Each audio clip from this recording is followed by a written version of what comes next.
When in the heat of an argument, it is very easy to forget that how we communicate and the words we use will likely have a direct impact on how the exchange will develop.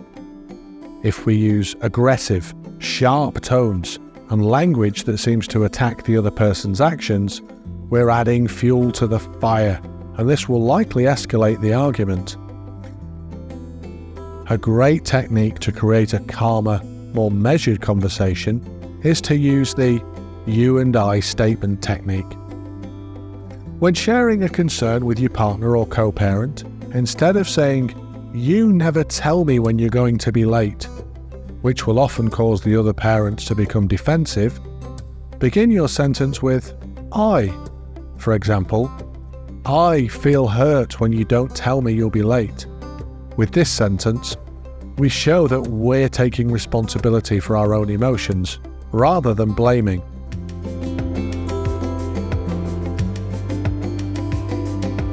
As well as using different approaches to the language you use in your communications, if you find that a situation is becoming argumentative, insulting, or aggressive, it's a good idea to take a time out and reset, rather than escalate the situation. As you'll have learned from earlier in this video, trying to push through when emotions are high will rarely achieve a calm and positive resolution to a situation. With this in mind, have a plan in place so both of you can take a break when needed. Agree to spend some time doing something alone that you find relaxing. Then, when you've both calmed down, you can return to solving the problem. Always make sure that you do return to the discussion though. It isn't a good idea to leave these issues unaddressed, and you should always look to work together to find a solution or a resolution to the source of conflict.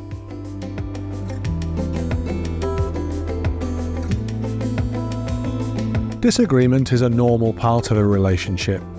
If it becomes clear that you cannot agree, focus on a resolution instead. Try to find a compromise that benefits both individuals. Ask yourself if this disagreement really matters, and let yourself move on if not. It isn't always easy to talk about how we feel. However, it is important that we try. Being able to label your feelings, what you'd like to happen, and how your partner can help meet your needs can be an easy way to move forwards. Sometimes we become stuck. We expect our partners to understand our feelings and our needs, when these are often left unsaid. At times, your partner may say, "Just tell me what to do." This is a clear sign that they're not sure of your expectations, and therefore, they need you to communicate what you're feeling and what you need.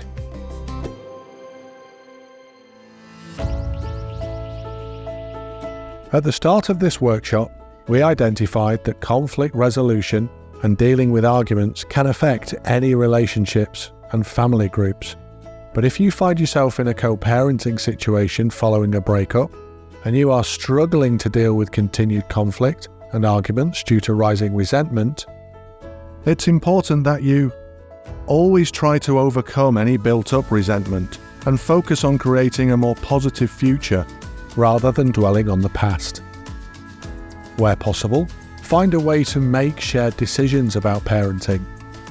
Always try to interact with each other as much as possible and make sure this is positive. Try and set aside any feelings of hurt or anger. Being a mature and responsible co-parent is to always put your children's needs ahead of your own. Consider if your children are being placed in the middle of your arguments.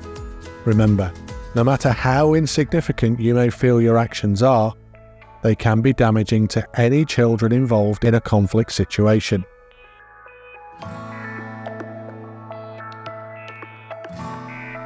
Communication is essential for co-parenting. Always provide the other parent with information that you expect that parent to give you. When information isn't exchanged, children could then end up in the middle of the conflict. Sharing information with a co-parent is always best practice.